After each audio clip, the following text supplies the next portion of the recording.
Vamos aprender do Senhor? Provérbios, capítulo de número 16, verso de número 25. Esses dias Deus tem nos dado palavras para poder nos direcionar a caminhos. Esses dias Deus tem falado conosco para nos mostrar direções.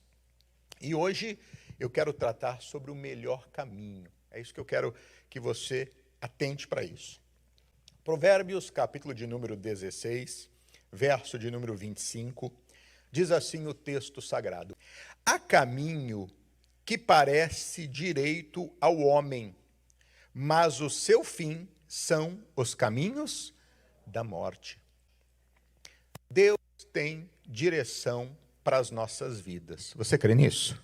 Mas Deus capacitou a mim e a você e nos deu sabedoria para que nós venhamos tomar decisões. Tendo a sabedoria de Deus, nós não vamos dizer nem sim, nem não, nem comprar e nem vender, nem entrar em um relacionamento ou sair de um relacionamento, se primeiro nós não consultarmos a Deus e pedirmos a Deus uma direção para aquilo.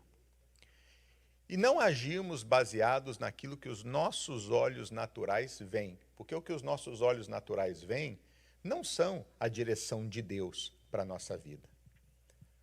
Só que muitas vezes, meus irmãos, nós tomamos a decisão para seguir caminhos, fazemos as escolhas para que possamos seguir para determinadas direções, simplesmente baseados naquilo que os nossos olhos veem.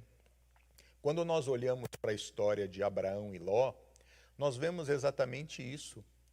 No momento em que houve briga entre os pastores de Abraão e de Ló, o Abraão buscou semear a paz e falou: não vamos brigar, Ló, porque nós somos irmãos. O Ló, ele era um sobrinho de Abraão, mas o Ló, ele era alguém criado como um filho de Abraão. Abraão cuidava dele como se fosse filho dele. Então ele diz: não vamos entrar em rota de colisão. Se você escolher para a direita, eu vou para a esquerda. Se você escolher a esquerda, eu vou para a direita. Na hora, o que foi que o Ló fez? O Ló levantou os olhos e a Bíblia diz que ele viu a campina do Jordão, que era toda bem regada. E aí o que ele disse? É para cá que eu vou. Esse é o caminho que eu vou seguir, porque esse caminho, aparentemente, é o caminho melhor. Esse caminho é o caminho aonde tudo está bom. Olha, meu rebanho ali, ele já começou na lógica humana a pensar, esse é o caminho para seguir. E muitas vezes nós tomamos decisões de seguir caminhos simplesmente baseados nisso.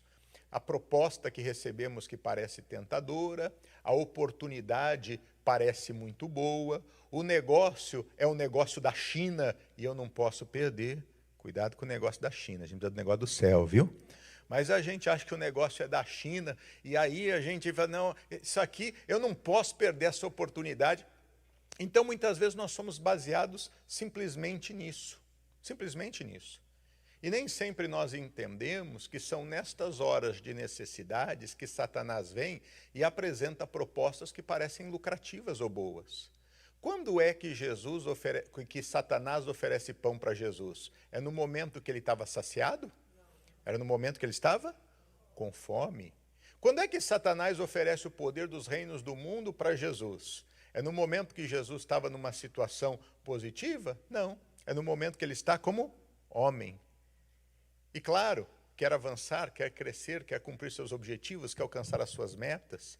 Então, se eu tenho uma oportunidade de crescer do dia para a noite, então isso para mim é suficiente. E quantas pessoas não percebem, meus irmãos, que os caminhos que elas escolhem com pequenas coisas estão impedindo a bênção de Deus nas suas vidas?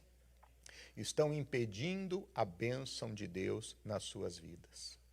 Uma coisa é você chegar como você está na igreja, porque Jesus diz: vinde a mim, vós que estáis cansados, sobrecarregados, e eu vos aliviarei. Outra coisa é permanecer como eu estava. Há muitas coisas que hoje estão sendo comuns, mas muitas vezes as pessoas não percebem, porque são as raposinhas que fazem mal às vinhas. E estão, meus irmãos, abrindo brechas na vida e às vezes não se dão conta que por causa dessas brechas, algumas coisas estão assolando o coração. Meu irmão, queira caminhar pelo melhor caminho. O melhor caminho não é aquele que nós escolhemos por nós mesmos, Mas o melhor caminho é aquele que nós escolhemos, baseados na direção de Deus. Deus não vai pegar e vai conduzir você à força pelo caminho dele. Deus vai lhe mostrar o caminho, porque quem vai caminhar com ele com os próprios pés somos nós. Por isso eu preciso entender qual é o melhor caminho. Como é que eu vou entender isso? Salmo capítulo 18, verso 30. Vamos aprender pela palavra. O que é que diz aí? O caminho de Deus é perfeito. A palavra do Senhor é provada.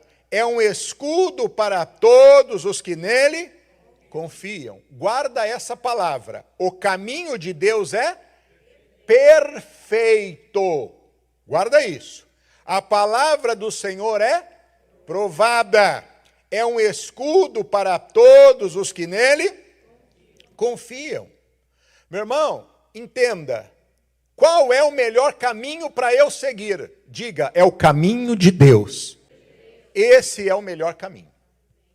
Porque o caminho de Deus é perfeito.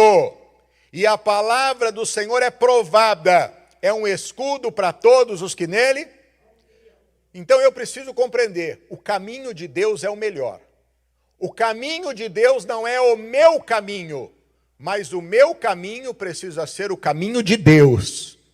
Entenda isso.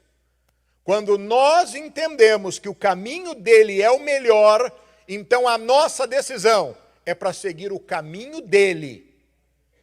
Agora, o caminho dele muitas vezes vai apresentar-se diferente dos caminhos que estão diante de mim, que eu almejo ir por eles.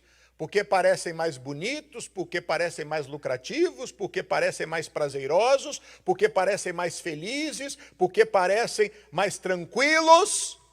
Mas entenda, o caminho de Deus é perfeito. E se eu estiver na presença dele, ele vai trabalhar em mim e vai me fazer enxergar o caminho dele. Lá no Salmo capítulo 32, verso de número 8, olha o que ele diz. Está escrito assim: instruir-te-ei e ensinar-te-ei o caminho que deves seguir. Guiar-te-ei com os meus olhos. Ele está afirmando, eu vou instruir a você o caminho que você deve seguir. A instrução que Deus ele dá, ela penetra de um jeito que aquilo passa a ser real na nossa vida. A gente sabe porque na hora temos o Espírito Santo, e o Espírito Santo vem trazer aquilo que nós vimos e ouvimos do Pai. Mas quando eu deixo de estar ouvindo de Deus, na presença dEle, recebendo dEle, eu perco com isso. É por isso que é insubstituível estar na casa de Deus. É insubstituível.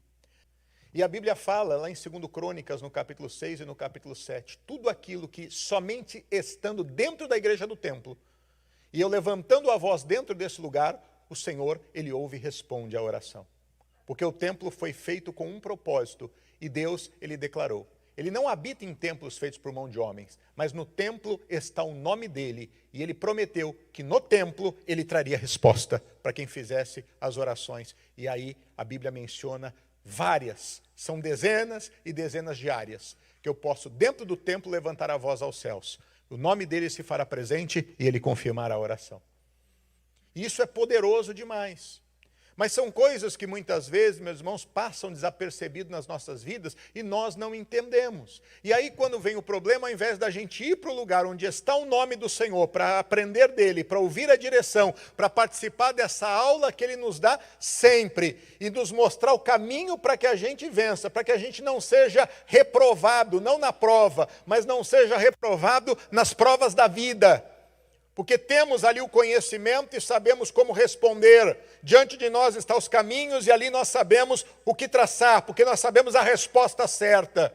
A resposta certa não é aquela que eu acho. Deixa eu ver se eu acho se é essa. Não, deixa eu ir para esse caminho, porque eu sei que esse aqui é o correto.